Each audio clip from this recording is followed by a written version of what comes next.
Stellt euch vor, es ist das Jahr 1843.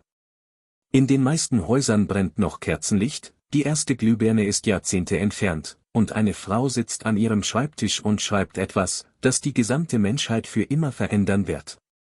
Sie schreibt nicht nur einen Text, sie schreibt den allerersten Computercode der Weltgeschichte. Und sie fügt eine Prophezeiung hinzu, die so visionär ist, dass wir sie erst heute wirklich verstehen. Diese Maschine wird nicht nur Zahlen berechnen. Sie wird Musik komponieren, Bilder malen, Gedichte schreiben und vielleicht sogar denken lernen. Fast 180 Jahre später macht unsere künstliche Intelligenz genau das jeden Tag. Diese Frau hieß Augusta Ada King, Countess of Lovelace. Wir kennen sie als Ada Lovelace, die Mutter der Programmierung, die erste Programmiererin Nummer 1, die erste Hackerin der Geschichte. Wenn ihr wissen wollt, wie eine junge Adlige aus dem viktorianischen England unsere digitale Zukunft erfunden hat, dann bleibt jetzt dran, gebt dem Video sofort einen Daumen hoch und abonniert den Kanal mit Glocke, damit ihr keine dieser unglaublichen Frauengeschichten mehr verpasst. Los geht's! Ada Lovelace wurde am 10. Dezember 1815 in London geboren und zwar unter denkbar dramatischen Umständen. Ihr Vater war niemand Geringeres als George Gordon Lord Byron, der berühmteste, berüchtigtste und skandalumwittertste Dichter seiner Zeit. Byron war der absolute Rockstar der Romantik, Frauenschwarm, Rebell, genial und absolut unberechenbar. 4 Wochen nach Adas Geburt verließ er England für immer und ließ Frau und Kind zurück. Adas Mutter, Annabella Milbanke, war das genaue Gegenteil, eine hochintelligente, kühle und extrem disziplinierte Mathematikerin, die von ihren Zeitgenossen nur die Prinzessin der Parallelogramme genannt wurde. Annabella hatte panische Angst, dass Ada die verrückte poetische Ader ihres Vaters erben könnte. Ihre Lösung war radikal, sie verbot alles, was auch nur im entferntesten mit Poesie, Gefühl oder Fantasie zu tun hatte, und ließ ihre Tochter stattdessen von morgens bis abends in Mathematik, Logik, Physik und Astronomie unterrichten. Ada war noch keine 5 Jahre alt, als bereits die besten Lehrer des Landes ins Haus kamen. Mit 12 Jahren bastelte sie ein detailliertes Konstruktionsbuch für dampfbetriebene Flugmaschinen inklusive anatomischer Zeichnungen von Vogelflügeln, Berechnungen zum Auftrieb und Materiallisten. Ihre Mutter war entsetzt, schon wieder diese Fantasie, doch Ada hatte gerade entdeckt, dass Mathematik die allerschönste Form von Poesie sein kann. Der entscheidende Wendepunkt kam im Juni 1833.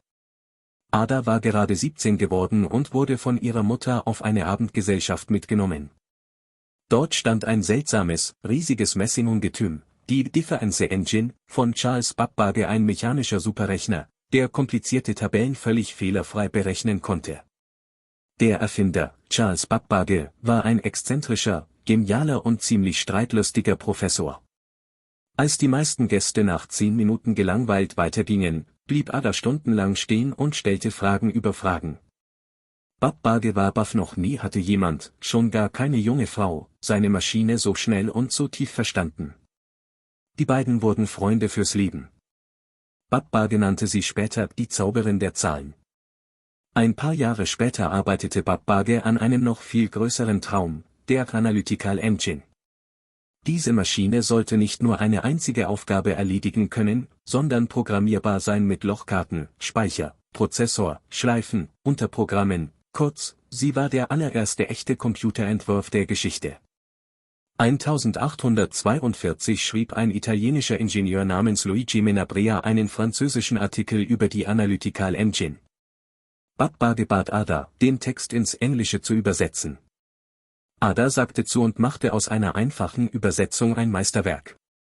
Sie arbeitete 9 Monate lang daran und fügte eigene Notes hinzu, die am Ende 3-mal so lang waren wie der Originalartikel. Diese Notizen aus dem Jahr 1843 sind heute das allerwichtigste Dokument der Informatikgeschichte. 1835, mit gerade 19 Jahren, heiratete Ada William King, einen ruhigen, wohlhabenden und sehr verständnisvollen Adeligen, der später zum Earl of Lovelace ernannt wurde. Das Paar bekam in nur 3 Jahren 3 Kinder, Byron, benannt nach dem berühmten Großvater, Annabella und Ralph. William unterstützte Adas wissenschaftliche Leidenschaft bedingungslos, er richtete ihr ein eigenes Arbeitszimmer und sogar ein kleines Labor ein und finanzierte ihre teuren Reisen zu Babbage. Gleichzeitig war Ada eine liebevolle, wenn auch oft abwesende Mutter, die Kinder wurden größtenteils von Gouvernanten erzogen. Ada hatte außerdem intensive Freundschaften zu vielen Männern der Wissenschaftsszene, darunter Charles Dickens, Michael Faraday und Andrew Cosse. Manche dieser Freundschaften waren so eng, dass sie in London eifrig getuschelt wurde. Jetzt kommen wir zu ihren 4 größten, bahnbrechenden Leistungen. Jede einzelne würde schon reichen, um sie unsterblich zu machen. Erstens, der weltweit erste vollständige Computeralgorithmus. In ihrer berühmten Note G schrieb Ada ein komplettes Programm für die Analytical Engine, das Bernoulli-Zahlen berechnen sollte.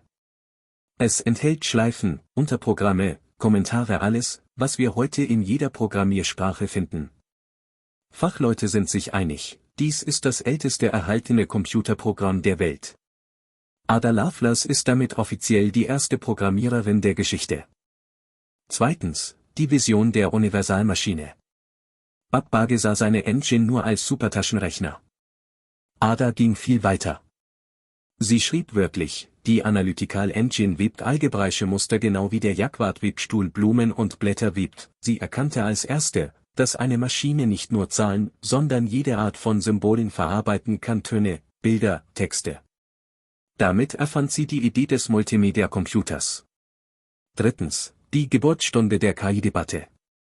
Ada stellte als allererste die Frage, kann die Maschine eigenständig denken oder Originäres erschaffen? Ihre Antwort war nüchtern und genial zugleich: Nein, die Maschine hat keine eigene Seele, aber sie kann alles perfekt ausführen, was wir Menschen ihr beibringen und dabei Dinge leisten, die wir uns kaum vorstellen können. Das ist exakt die Diskussion, die wir heute wieder mit ChatGPT und Co. führen. Viertens, sie rettete Babbage, Erbe. Ohne Adas klare, elegante und visionäre Notizen wäre die Analytical Engine wahrscheinlich als verrücktes Steampunk-Spielzeug in Vergessenheit geraten. Ada machte daraus eine verständliche, zukunftsweisende Vision, die 100 Jahre später von Neumann, Turing und all den anderen aufgegriffen wurde. Es gibt aber auch Schattenseiten und fast vergessene Details. Ada litt seit ihrer Jugend unter heftigen Migränen und chronischen Schmerzen und wurde über Jahre mit Laudanum, Opiumtinktur, Morphin und anderen Mitteln behandelt. Sie wurde abhängig. Sie entwickelte ein mathematisches Wettsystem für Pferderennen, das unfehlbar sein sollte, setzte tausende Pfund und verlor ein Vermögen. Es gab hartnäckige Gerüchte über Affären, unter anderem mit Charles Babbage selbst und mit dem Sohn von Charles Dickens. Und schließlich, mit nur 36 Jahren erkrankte sie an Gebärmutterkrebs.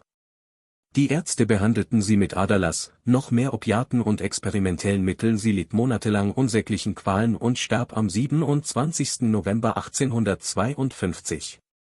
Auf eigenen Wunsch wurde sie neben ihrem Vater Lord Byron begraben, den sie nie kennengelernt hatte.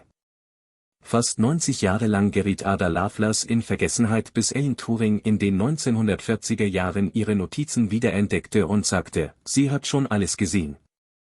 Heute trägt die offizielle Programmiersprache des US-Verteidigungsministeriums ihren Namen, Ada. Jeden zweiten Dienstag im Oktober feiern wir weltweit den Ada Lovelace Day. Es gibt einen Krater auf der Venus, der nach ihr benannt ist, und unzählige Schulen, Stipendien und Preise. Ohne Ada Lovelace gäbe es kein iPhone in eurer Tasche, keine Spotify-Playlist, keine Key, die euch gerade zuhört. Eine Frau aus dem 19. Jahrhundert hat mit Feder, Tinte und unbändiger Vorstellungskraft unsere gesamte digitale Welt geschrieben. Welche historische Frau findet ihr am meisten unterschätzt? Welche sollte als nächstes erzählt werden? Schreibt es unbedingt in die Kommentare. Liket das Video, abonniert den Kanal, aktiviert die Glocke und teilt das Video mit allen, die glauben, Frauen hätten erst in letzter Zeit etwas in der Tech-Welt geleistet. Wir sehen uns im nächsten Video, bleibt neugierig.